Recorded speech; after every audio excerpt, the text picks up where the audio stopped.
Kisah kelam dari sebuah desa di lereng gunung.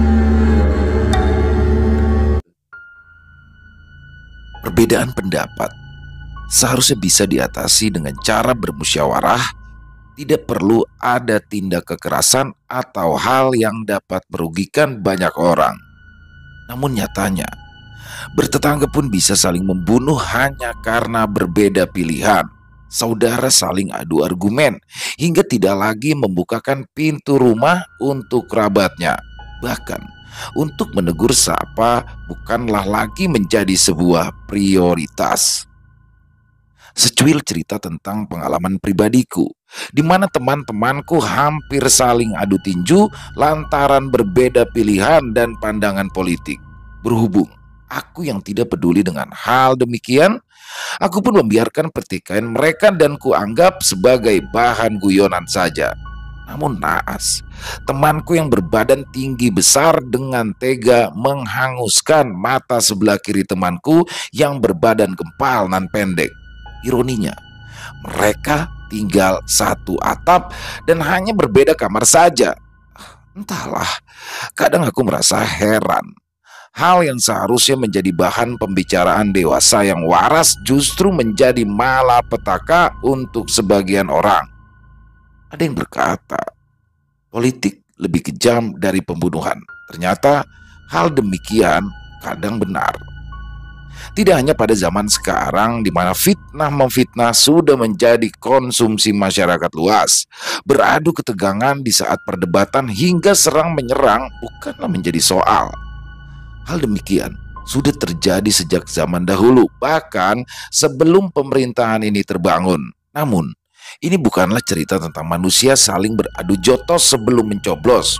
Bukan pula cerita tentang anak muda yang saling bertukar pendapat hingga berakhir bertukar luka. Ini kisah tentang rakusnya manusia dalam menginginkan sebuah jabatan. Jika cerita ini terdengar memanfaatkan momen, jawabannya ya mungkin. Aku bercerita untuk didengar.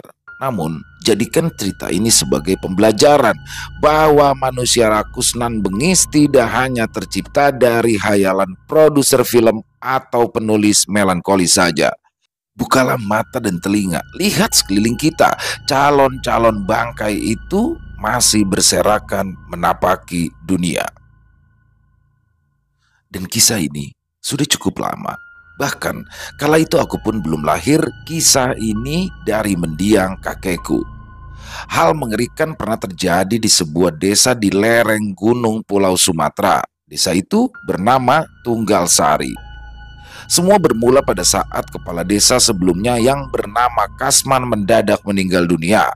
Sebab kematiannya bukanlah karena hal yang mengerikan seperti guna-guna, kecelakaan maut, atau hal mengerikan lainnya. Justru akibat kematian Kasman jauh dari kata itu. Pasalnya, Kasman adalah pribadi yang sangat baik, rajin beribadah, dan terjarang menjadi imam masjid di kala sholat subuh.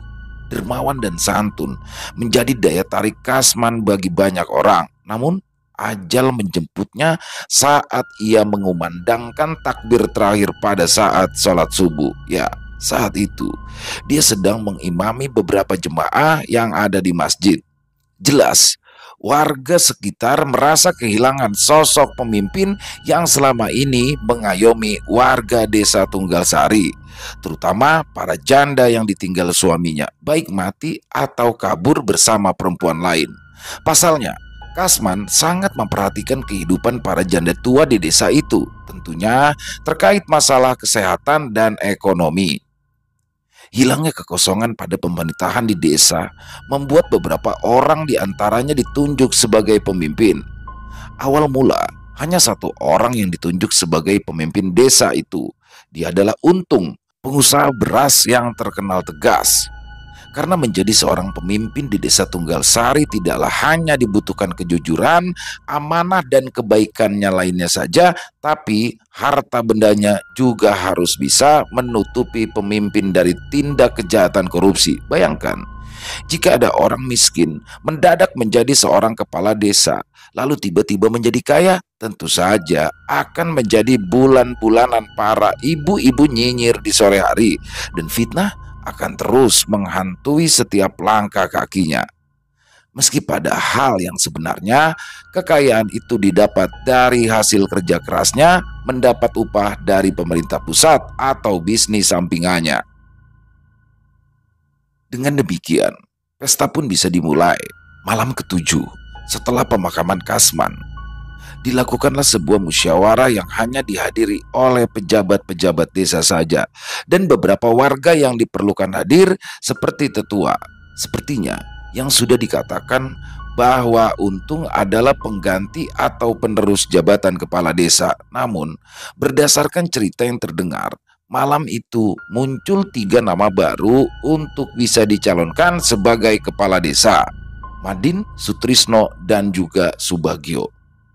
3 kandidat itu muncul karena adanya usulan dari tetua bernama Karsa atau bapak dari almarhum kepala desa sebelumnya, yaitu Kasman. Entah apa motif dari hal itu, mengingat selama ini pencalonan kepala desa hanya berada pada sistem musyawarah saja. Saat itu belum ada pemilihan umum.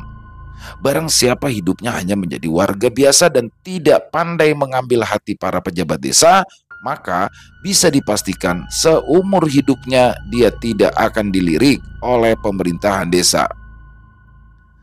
Singkat cerita, 4 hari setelahnya, para tetua pun kembali mengumpulkan para pejabat desa dan juga calon-calon yang sudah ditunjuk untuk dilakukan kembali musyawarah mengenai hal teknis.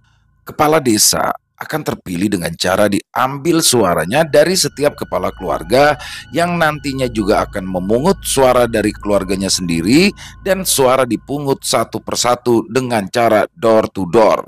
Zaman itu belum ada kotak suara ataupun TPS di desa ini, sedangkan untuk kampanyenya sendiri dapat dilakukan secara bergantian pada setiap malam setelah sholat Isya.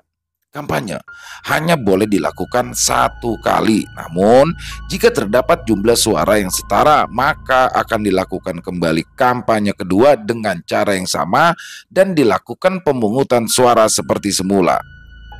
Istilah serangan fajar belum dikenal pada masa itu, tapi para calon tertentu saja punya cara sendiri untuk bisa mengambil hati rakyatnya. Malam pertama kampanye pun dimulai dengan Untung yang menjadi calon pertama alias nomor urut 1. Malam itu bertepatan pada malam Rabu. Para warga pun mulai berdatangan di sebuah lapangan kecil yang biasa digunakan anak-anak desa bermain di kala sore. Suasana malam itu terlihat sangat ramai. Tidak seperti malam-malam sebelumnya yang sepi dan senyap, bahkan serangga malam pun enggan untuk bersuara. Seperti namanya, Untung teramat beruntung. Malam itu cuaca bersahabat dengannya, tidak terjadi hujan ataupun angin, ditambah taburan bintang dan bulan yang juga ikut serta dalam menyaksikan janji-janji manis Untung. Obor-obor yang terbuat dari bambu kecil pun sudah mengelilingi lapangan kecil, hingga secara tiba-tiba suara para warga yang antusias pun mendadak menghilang, seperti tersirap dengan pesona malam itu. Bukan, ini tidak ada hubungannya dengan mistis. Belum. Warga tiba-tiba terdiam lantaran Untung selaku calon kepala desa menginjakkan kaki di mimbar, dan untuk menghormati Untung, para warga memilih untuk diam dan menyimak apa yang akan disampaikan olehnya. Bapak-bapak dan ibu-ibu sekalian, demi kemajuan desa ini dan demi kesejahteraan desa ini, saya Untung berjanji akan melanjutkan apa yang sudah berjalan di desa ini dengan sebaik mungkin, dan dengan tenaga dan juga apa yang saya miliki, saya siap untuk membantu para warga sekalian dalam menyelesaikan masalah secara musyawarah, dan juga saya akan memberikan waktu tenaga saya dalam menciptakan program-program baru. Ya, kalimat itu mungkin adalah sebuah kalimat biasa pada zaman ini, tapi pada saat itu warga yang mendengar pun sangat percaya tanpa menaruh curiga sedikit pun. Tidak hanya itu, beberapa warga pun ada yang bersorak, "Untung menang, Untung menang." Dari satu suara yang terdengar, justru satu persatu warga ikut bersorak untuk memberi semangat kepada Untung. Namun tidak sedikit pula yang berkata buruk di belakang barisan. "Alah, Paling nanti kalau sudah jadi kepala desa, ya duitnya buat dia sendiri. Malam itu ditutup dengan acara makan-makan kecil untuk memberi apresiasi kepada warga yang semula dengki dengan Untung. Setelah mendapat makanan kecil saja, bisa berubah seketika menjadi baik dan berkata, ternyata dia baik juga. Bagaimana kabarnya? Dengan janji-janji selanjutnya, 3 calon yang ikut serta dalam acara itu pun mendapatkan ide yang cukup brilian dari apa yang dilakukan Untung. Pada intinya, ketiga calon memiliki satu pemikiran yang sama. Warga desa Tunggal Sari sangat mudah untuk dibujuk, apalagi perkara perut atau kantung belanja. Hingga pada pagi hari, secara terang-terangan, Sutrisno membagi-bagikan beras untuk warga. Per kepala keluarga mendapatkan 1 kilogram beras, lumayan bagi mereka yang tidak berpunya tentu saja. Pada dasarnya, Sutrisno bukanlah orang berpunya. Dia warga biasa yang bekerja sebagai petani di ladang miliknya sendiri. Keuntungan dari hasil panen sebagian dijual dan sebagian lagi bisa untuk makan sehari-hari. Namun, dia mengambil resiko dengan cara berhutang dulu kepada lawan kampanyenya, yaitu Untung. Sutrisno berjanji akan segera melunasinya apabila nanti dia berhasil menjadi kepala desa. Untung yang mendengar itu pun secara tidak langsung sudah berpikir yang aneh-aneh. Namun, ini bukan lagi soal siapa yang menang dan siapa yang kalah, tetapi jika mengangkut masalah uang dan bisnis, kampanye itu bisa difikirkan nanti. Yang penting, Untung bisa untung lebih dulu dengan syarat pengembalian juga harus berbentuk beras dan bunga 10 kilogram beras. Bunga 10 kilogram itu nanti akan digunakan untuk acara syukuran makan bersama warga apabila sudah terpilihnya calon. Murah hati sekali bapak satu ini. Malam kampanye pun tiba. Sutrisno mendeklarasikan janjinya kepada warga, sama seperti dengan Untung. Bedanya, warga lebih heboh memberi semangat kepada Sutrisno. Untung yang melihatnya pun merasa tidak heran. Siapa yang tidak butuh beras? Meskipun aku memiliki segudang berisi beras, tidak akan aku berikan sebanyak itu untuk warga. Aku masih takut rugi. Malam-malam berikutnya pun berisi kampanye yang sama. Para warga bersorak saling memberi dukungan. Terlihat pada malam itu warga merasa seperti diambang pilihan yang sulit. Semua calon memberikan kebaikan di hari-hari sebelum pemilihan, 3 hari setelah kampanye terakhir. Ada yang memberi beras seperti Sutrisno, ada yang memberi gula seperti Madin, dan ada pula yang memberikan uang Rp20.000 pada setiap kepala keluarga. Zaman itu Rp20.000 cukup besar nilainya. Seperti Subagio. Ditambah ia menjanjikan sebuah jembatan baru untuk menyeberangkan para warga desa ke desa sebelah. Pasalnya, desa Tunggal Sari adalah desa yang berada di ujung dari pasar. Para warga yang harus menjual hasil panennya terpaksa bergantian untuk melewati sebuah jembatan yang selalu direnovasi seadanya. Sesekali saat banjir datang, jembatan itu akan roboh. Meski terus diperbaiki, namun tetap saja jembatan itu akan diterjang oleh derasnya arus sungai. Beruntung, yang melewati jembatan itu tidak sedang dalam kondisi hujan deras. Karena pernah sekali waktu ada petani kentang yang kala itu sedang membawa pulang hasil penjualan panennya dengan gembira. Namun saat berada di tengah-tengah jembatan, air bah mendadak menerjang jembatan itu. Alhasil si petani pun harus ikut terseret derasnya pacuan air sungai. Terlebih lagi, ia ditemukan dalam keadaan terdampar di pinggiran sungai 3 hari setelahnya dengan masih menggenggam uang yang ia ikat di celana dalam. Kondisinya berada dalam kantong plastik. Hingga akhirnya jembatan pun dibangun kembali dengan kondisi ala kadarnya. Mengingat hal itu sangat dibutuhkan, Subagio memanfaatkan hal tersebut demi kelancaran akses jalan bagi para warga desa. Tentu saja bukan dari dana dia sendiri ataupun dana warga, pastinya nanti dia akan mengurus ke pemerintah pusat untuk membangun jembatan itu. Namun Suasana desa Tunggal Sari berubah 180 derajat pada hari Minggu, tepatnya setelah azan maghrib berkumandang. Terdengar suara teriakan seorang perempuan yang memeki ketakutan dan seperti sedang dirundung kesedihan. Pasalnya, perempuan tersebut sedang meratapi tubuh suami tercintanya yang tergeletak tanpa kepala. Semua orang berbondong-bondong ikut melihat. Meski hanya menonton dalam isak ketakutan atau justru membantu membereskan kekacauan itu, tidak satu warga pun yang melewatkan tragedi ini kecuali Karsa. Dirinya lebih memilih untuk berdiam diri di rumahnya. Boleh jadi sedang meratapi diri karena masih dalam keadaan berduka ditinggal anak semata wayangnya. Sedang menantu dan cucunya pergi menemui besannya yang berada jauh dari desa Tunggalsari. Kecurigaan tidak bisa dilemparkan kepada sembarang orang. Kasus pemenggalan kepala baru kali ini terjadi. Namun, ada beberapa warga yang bersaksi bahwa sebelum azan maghrib, ada 3 orang berpakaian hitam yang tidak dikenal lewat di pekarangan desa dan menuju ke rumah paling ujung. Hingga kecurigaan itu dilimpahkan kembali kepada sang istri yang menemukan jasad si suami. Namun jelas saja, perempuan itu tidak bisa diajak bicara. Selain ia bisu, dirinya juga tuli. Entah nasib malang apa yang akan menimpa desa itu. Singkat cerita, tragedi itu dialihkan oleh para warga sebagai dendam kesumat semata lantaran orang yang lewat pada senjakala itu bukanlah warga dari desa Tunggalsari.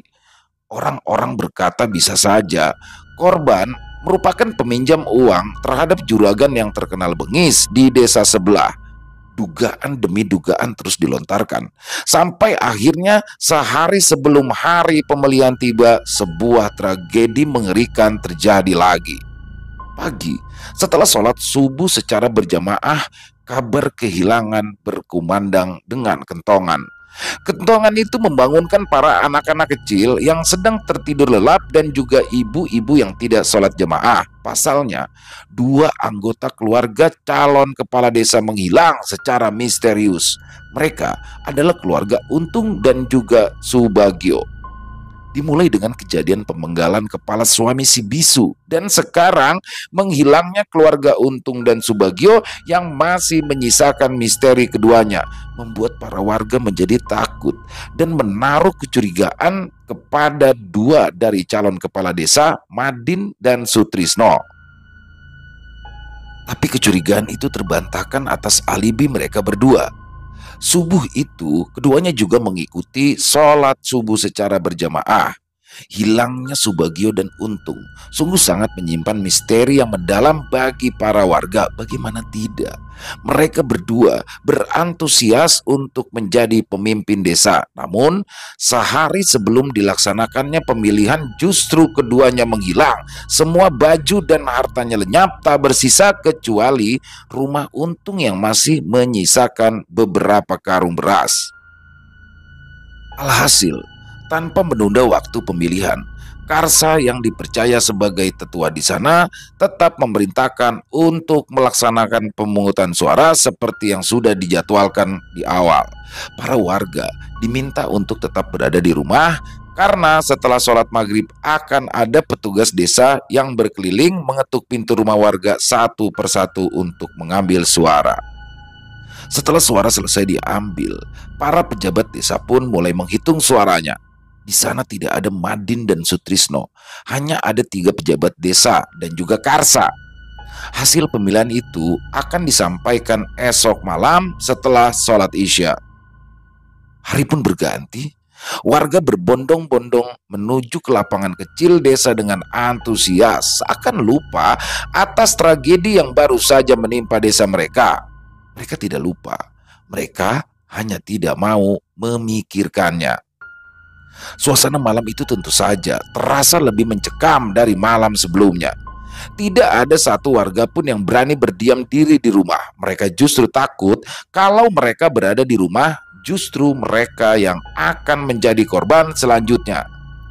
Dengan cara berkumpul di tengah lapangan, tentu akan mengurangi sedikit kengerian. Angin malam saat itu berhembus sepoi-sepoi. Api pada obor-obor kecil tidak mati tertiup angin, hanya saja api itu bergoyang-goyang mengikuti arah angin. Tidak ada bintang dan bulan saat itu, namun langit terlihat sangat cerah. Dimulai dengan pidato basa-basi para pejabat desa dan diakhiri dengan keputusan pemilihan suara. Menurut penuturan cerita yang beredar, pada malam itu terjadi hal yang sedikit aneh. Beberapa di antara mereka yang ikut menyaksikan acara pemilihan kepala desa itu ada yang sempat melihat sosok bayangan hitam tanpa kepala berdiri mematung di ujung lapangan. Di lapangan itu dikelilingi banyak pepohonan rimbun dan memang sengaja ditanam agar para anak-anak di kampung dapat berteduh ketika kelelahan. Sosok hitam, siluet tanpa kepala itu hanya berdiri mematung tanpa bergeming hingga acara itu selesai dilaksanakan. Meski tidak semua warga yang menyaksikan, tetapi hal itu justru menjadi buah bibir warga selama berhari-hari. Ada yang mengaitkan dengan suami si bisu yang menuntut dendam, ada juga yang mengaitkan dengan pemilihan yang memang mendadak berbeda sistemnya. Kita kembali ke pemilihan. Hasil akhir memperlihatkan bahwa Sutrisno gugur dalam pencalonan sebagai kepala desa. Boleh jadi para warga memilih Madin sebagai kepala desa karena melihat tutur katanya yang sopan hingga perbuatannya yang selalu menolong tetangga meski dalam kondisi sekarat. Begitulah ibaratnya. Meski hidup pas-pasan, Madin tidak pernah pelit kepada tetangga yang meminta bantuan. Meski terkadang si istri marah apabila Madin memberikan sesuatu yang sudah menipis seperti gula ataupun beras. Sementara Sutrisno yang legowo dan ikhlas menerima kekalahannya pun tetap berjanji kepada Madin untuk selalu membantu Madin apabila ada kesulitan dalam mengurus desa. Para warga pun bersorak gembira malam itu, saling beradu kegembiraan dan kesenangan meski calon yang mereka dukung tidaklah menang dalam pemilihan. Mereka tetap bersaudara, mereka tetap tertawa, mutlak tidak ada dendam di antara para pendukung. Hari demi hari, mulai terlihat sosok Madin dengan wibawanya, terus berkeliling untuk menyelesaikan satu persatu masalah yang dilanda warganya. Ia pun bersahabat dengan para pejabat desa sebelumnya, saling bertukar pendapat untuk dapat memajukan desa, mencari pertolongan ke pemerintahan pusat untuk bisa membangun sesuatu yang baru seperti jembatan misalnya. Hingga usulan calon sebelumnya pun dimanfaatkan oleh Madin untuk ikut membangun jembatan baru sebagai penghubung desa yang sudah usang. Dana dari pemerintah pusat pun tidak menunggu lama untuk turun ke desa. Pembangunan pun dimulai dengan memasang pondasi-pondasi. Meski harus bersusah payah dan menghisap jempol ketika banjir melanda dan mengulang kembali pondasi yang sudah terbangun. Kala itu tidak ada arsitek yang membantu pembangunan, mengingat di desa itu tidak ada yang bersekolah hingga jenjang perkuliahan.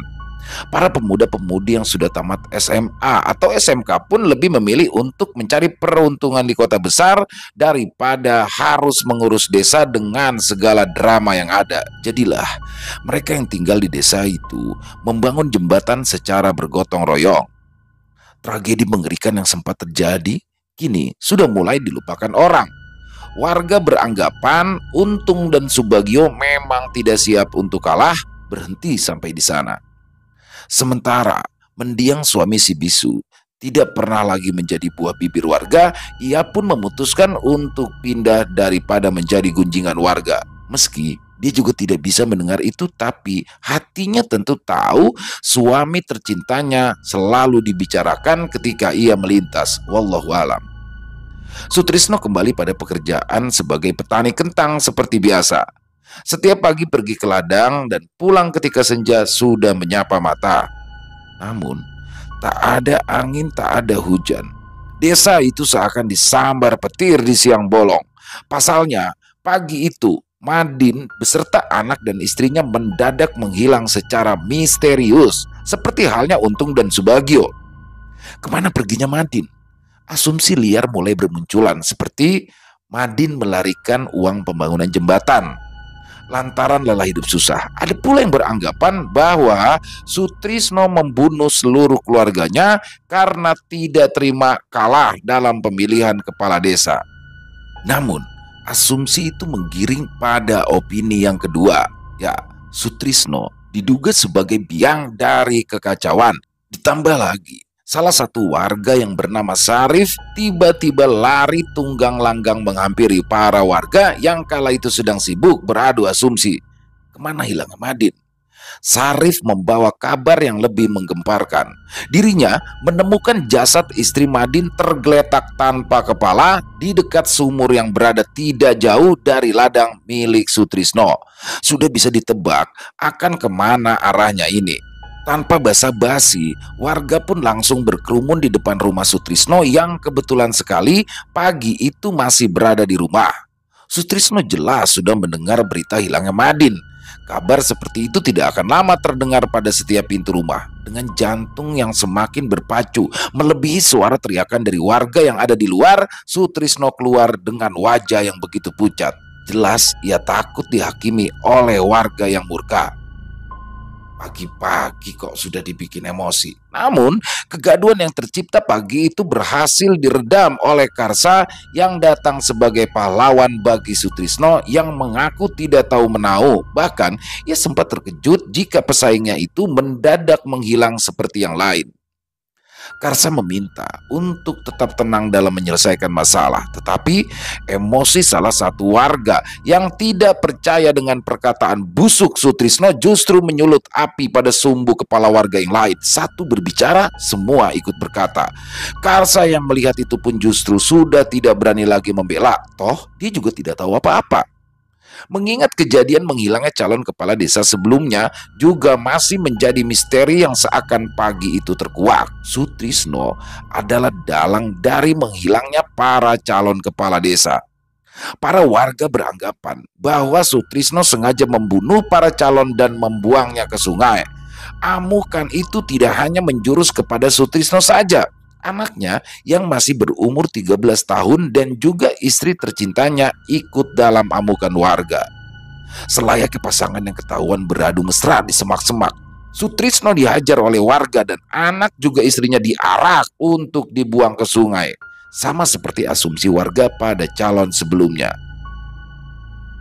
Karsa yang menyaksikannya pun hanya bisa meratapi dengan wajah yang begitu nanar. Bahkan terlihat air mata yang ikut menetes menemani kepergian satu keluarga yang bengis atau malang.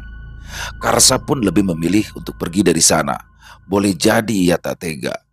Sesampainya di tepian sungai, Sarif pun berkata, "Kita ikat saja keluarga bajingan ini di tiang pondasi itu. Anggap saja mereka sebagai tumbal untuk penunggu sungai ini. Biar mereka mati diterjang banjir atau justru dimakan buaya." Mendengar penuturan salah satu warga yang juga saksi penemuan jasad istri si Madin, para warga bersorak ria menyetujui usulan tersebut. Sama halnya melihat ludruk di tengah lapangan, mereka meluapkan emosinya dengan cara tertawa bahagia. Meski sejatinya hal itu tidak diperlukan. Cukup panggil pihak kepolisian dan mereka akan dipenjara. Namun sayang, mereka tidak punya bukti untuk para polisi tentunya. Selagi setan dalam diri sedang bergejolak untuk merasuk, warga tidak akan bergeming untuk tetap membalas dendam atas menghilangnya dan matinya para calon kepala desa dan juga keluarganya. Nasib sial menimpa Sutrisno, juga istri dan anaknya yang tidak punya dosa. Mereka harus terpancang seperti pondasi di tengah sungai. Meski tidak besar, sungai itu cukup deras jika banjir datang. Dan tanpa rasa berdosa, warga pun pergi meninggalkan satu keluarga itu tetap terpancang tanpa rasa berdosa. Suara meminta tolong juga meminta ampun tidak didengar oleh para warga. Tangisan sang anak yang tidak tahu apa-apa juga tidak membuat satupun dari warga kembali untuk melepaskan ikatannya. Setidaknya, jika harus mati, Sutrisno lebih memilih untuk segera dipenggal daripada harus tersiksa menunggu kematian yang mengerikan. Rintihan sedih dari sang istri pun tak kalah ikut serta sebagai nyanyian penghibur para warga. Boleh jadi, setan pun ikut merasa iba melihat keadaan keluarga malang itu. Singkat cerita, Menuju malam dan menunggu hujan, 4 dari warga desa berjaga masing-masing di tepian sungai. Mereka juga tidak bodoh membiarkan keluarga itu terikat di bawah tanpa pengawasan.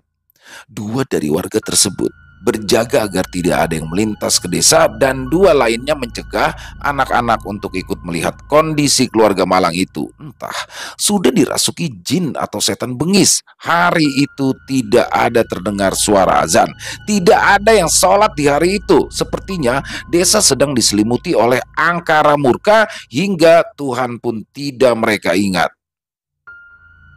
Tidak menunggu waktu lama, hal yang ditunggu-tunggu pun datang. Rintik-rintik air sudah turun dari langit, perlahan mengguyur desa secara brutal. Sepertinya air hujan berkehendak untuk ikut membunuh keluarga itu.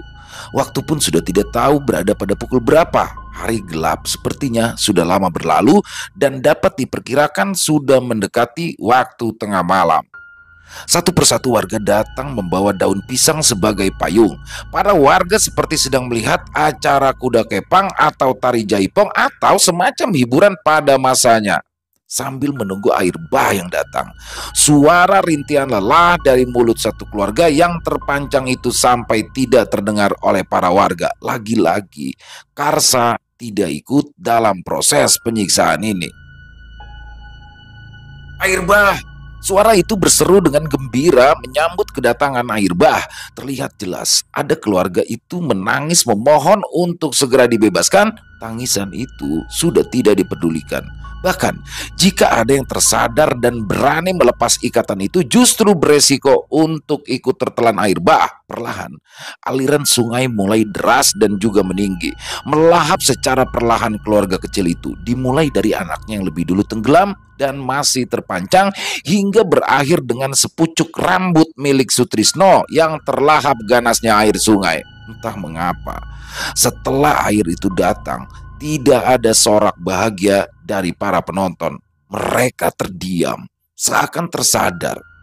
Sudah benarkah yang mereka lakukan? Sesaat setelah itu, air hujan perlahan pergi dari permukaan sungai. Air hujan seakan sudah selesai menunaikan tugasnya dan memilih untuk pergi daripada menjadi kambing hitam atas kejadian naas itu. Namun, entah berapa langkah setelah para warga beranjak dari tempatnya menonton, terdengar suara menggelegar dari penjuru pohon. Suara itu terlihat marah dan dihantarkan oleh angin yang berhembus. Mati. Ditutup dengan tawa menggelegar yang membuat bulu roma para warga berdiri. Tidak ada yang tahu suara itu berasal dari mana. Yang jelas, suara itu terbawa oleh angin dari sela-sela pepohonan. Matahari menyongsong pagi. Para warga yang masih teringat atas tragedi malam itu justru tidak dapat memejamkan mata. Sesaat mereka memejamkan mata, akan terlihat bayangan wajah Sutrisno yang merintih meminta ampun kepada para warga. Semua merasakan itu, tidak seorang pun kecuali anak kecil. Mereka berbondong-bondong menuju perairan sungai.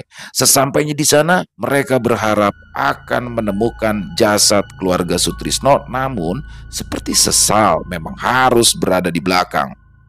Di sana hanya tersisa pondasi-pondasi yang masih utuh dengan batu-batunya, seakan memang benar keluarga itu dijadikan tumbal oleh setan penunggu sungai. Hingga detik ini tidak ada yang tahu kemana jasad itu pergi. Boleh jadi dimakan buaya atau kemungkinan-kemungkinan lain. Sarif dan beberapa warga yang lain pergi menemui Karsa untuk mencari jalan keluar atas kejadian semalam. Apalagi yang kalian harapkan? Bukankah kalian yang setuju untuk membunuh keluarga itu? Apa buktinya jika Sutrisno yang membunuh Madin dan yang lainnya?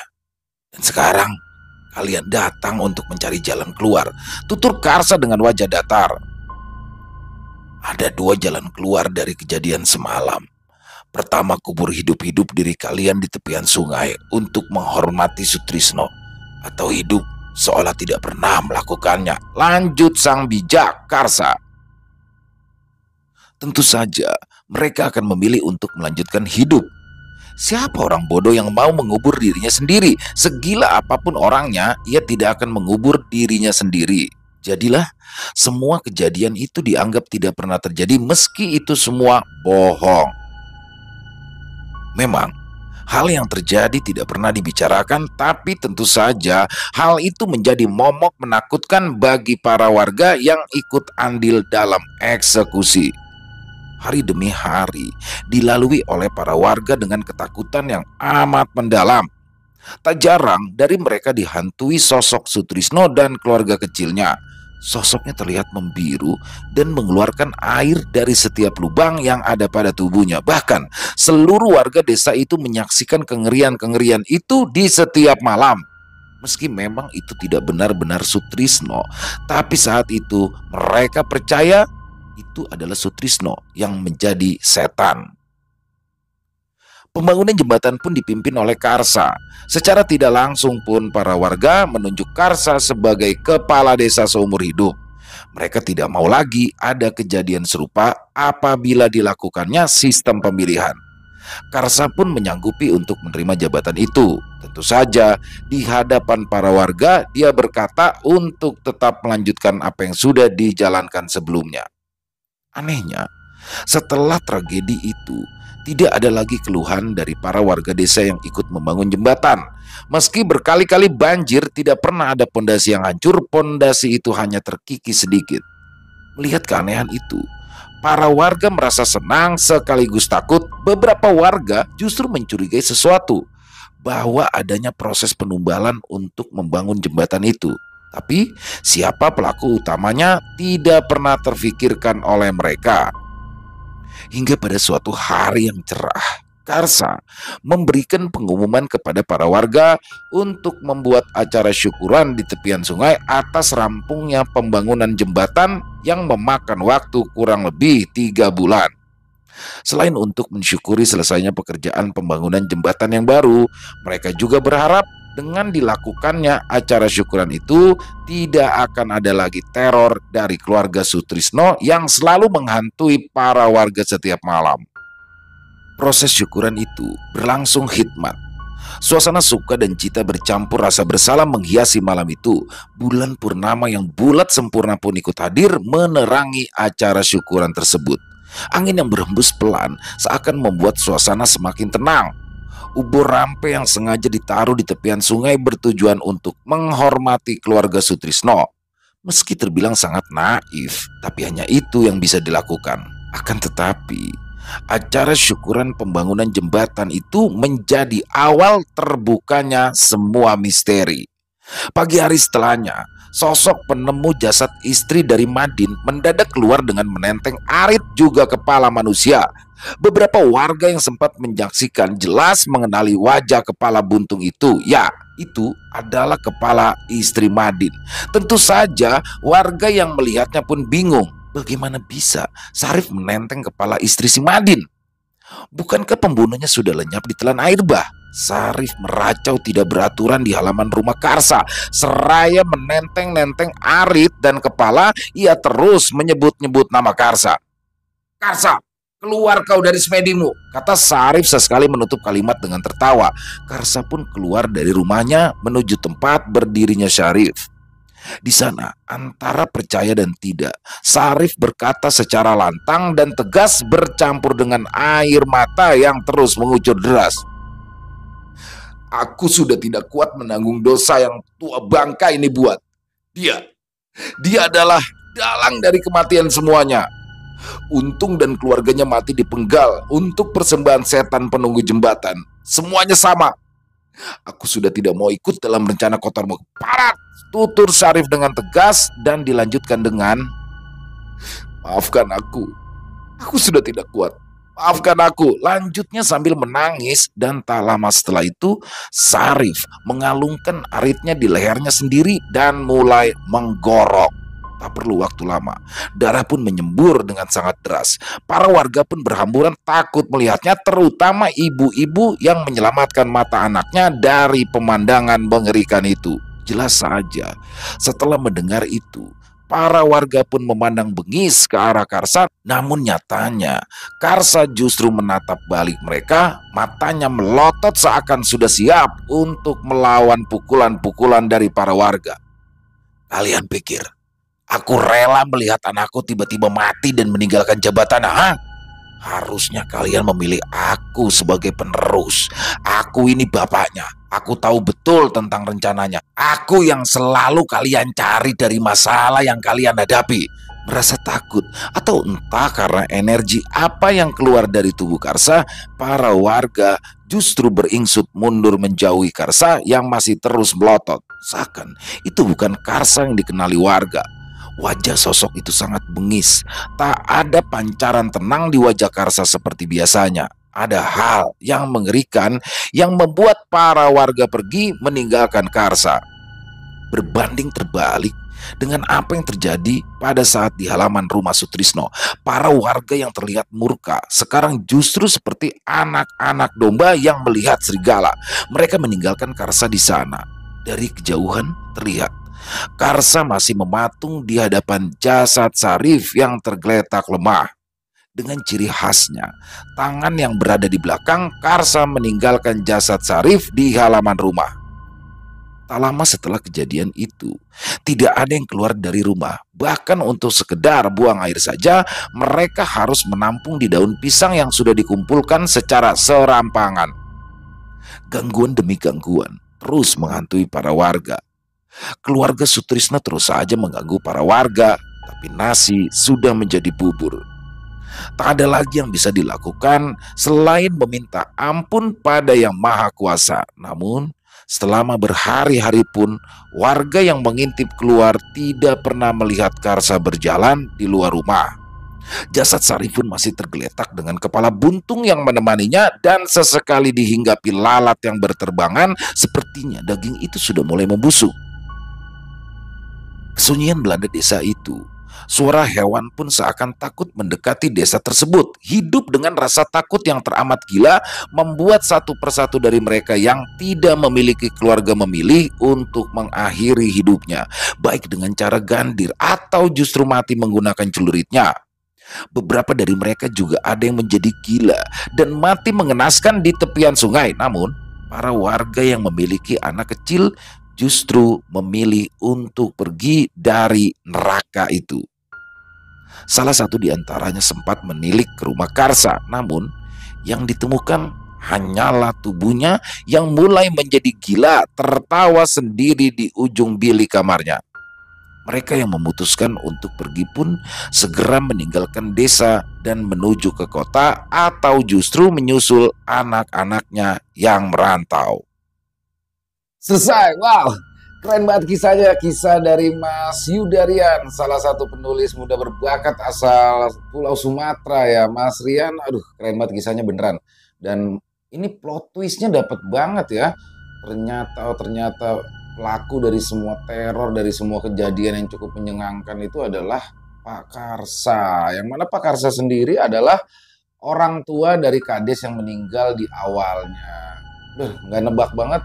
Sekali lagi kisahnya keren banget, Mas Rian. Banyak sekali hikmah yang bisa kita ambil, dan ini adalah salah satu genre horor yang berbeda ya. Jadi di sini lebih kepada kesadisan ya, karena banyak banget korbannya, banyak, dan penyiksaannya itu loh, terutama ketika satu keluarga diikat di pondasi di sebuah jembatan itu parah banget.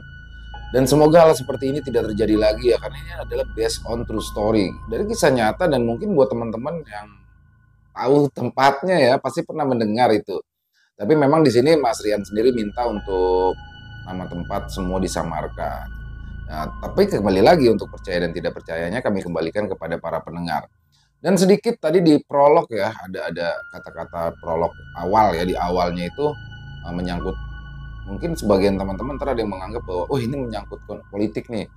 Yang jelas tidak ada niatan saya pribadi, dari Mas Rian juga saya sudah konfirmasi, tidak ada untuk menggambarkan situasi politik saat ini, dan percayalah saya tidak akan pernah membahas tentang hal politik di dalam channel ini. Jadi sedikit pesan dari saya, mungkin perbedaan itu adalah rahmat ya, dan perbedaan itulah yang mungkin membuat dunia ini lebih indah. Marilah kita tetap hidup damai dalam segala perbedaan yang ada di sekitaran kita. Mungkin itu aja sih sedikit tentang dunia, tentang keadaan bangsa kita saat ini. Dan kita kembali ke kisahnya, plot twistnya dapet, kisahnya keren, alurnya keren, ditunggu lagi Mas Rian untuk kisah-kisah selanjutnya ya. Dan banyak banget hikmah yang bisa kita ambil dalam kisah barusan. Ya intinya banyak sekali hikmah yang bisa kita ambil dalam kisah barusan. Kalau saya menyoroti satu hal sih, di sini kan Syarif ya. Ketika Syarif pertama kali berteriak bahwa ada mayat, dan dia menggiring opini di situ bahwa mayat itu eh, pembunuhnya adalah Pak Sutrisno, yang sampai akhirnya dihakimi oleh massa dan seluruh masyarakat itu mempercayai itu. Jadi mudah sekali ya warga.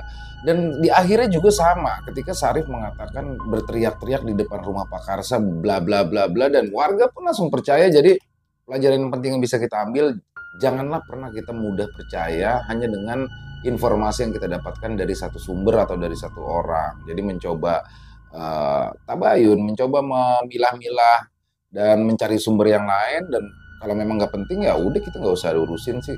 Mungkin itu ya salah satu hikmah yang bisa kita ambil, yang paling saya soroti, yaitu teriakan dari satu orang bisa satu kampung percaya begitu saja. Ya buat teman-teman mungkin yang punya pendapat lain, punya komentar lain tentang kisah yang barusan, silakan bisa dituliskan di kolom komentar ataupun hanya sekedar saling menyapa. Insya Allah kami akan membalasnya satu persatu. Dan kami mengucapkan terima kasih kepada seluruh teman-teman yang sudah selalu setia mendukung channel kami, yang sudah selalu hadir di setiap harinya. Karena kehadiran teman-temanlah kami selalu bersemangat berkarya di setiap harinya. Buat yang suka dengan videonya, yuk bisa diklik tombol like-nya, tombol jempolnya. Boleh juga ya di-share videonya, link videonya ini ke teman-teman yang lain ataupun saudara-saudaranya agar ikut terhibur juga. Buat yang baru bergabung atau yang sudah lama bergabung tapi belum subscribe, yuk diklik tombol merah subscribe-nya. Jangan lupa lonceng notifikasinya dinyalakan agar teman-teman bisa selalu mendapatkan notifikasi dari konten-konten yang akan kami upload selanjutnya. Untuk channel Lilo Bercerita ini, kami upload di setiap malam jam 9 malam waktu Indonesia bagian Barat. Dan buat teman-teman mungkin yang punya kisah horor misteri yang diangkat dari kisah nyata, yang diangkat dari pengalaman pribadi, apabila mungkin berkenan ya untuk dibawakan di channel kami, silakan bisa mengirimkannya ke nomor telepon yang ada di bawah sini. Dan bebas ya, dalam bentuk tulisan boleh, dalam bentuk rekaman suara audio boleh, dikirim aja ke WhatsApp ya melalui nomor telepon yang ada di bawah sini. Dan buat yang sudah mengirimkan kisah, kami ucapkan terima kasih. Buat yang sudah mengirimkan kisah tapi belum dibawakan, kami harap mohon bersabar karena memang harus melalui proses penggarapan terlebih dahulu. Dan di akhir kata, saya Ilo mengucapkan permohonan maaf apabila mungkin dalam pembawaan kisahnya barusan ada kata-kata saya yang kurang berkenan ataupun ada kata-kata saya yang salah. Saya mohon dibukakan pintu maaf yang seluas-luasnya. Dan sampai berjumpa lagi di konten-konten kami selanjutnya yang pasti tidak kalah serunya, yang pasti tidak kalah horornya, masih bersama saya Ilo di channel Ilo Bercerita. Salam sehat, sukses selalu untuk kita semua. Amin, amin ya robbal alamin. Wassalamualaikum warahmatullahi wabarakatuh.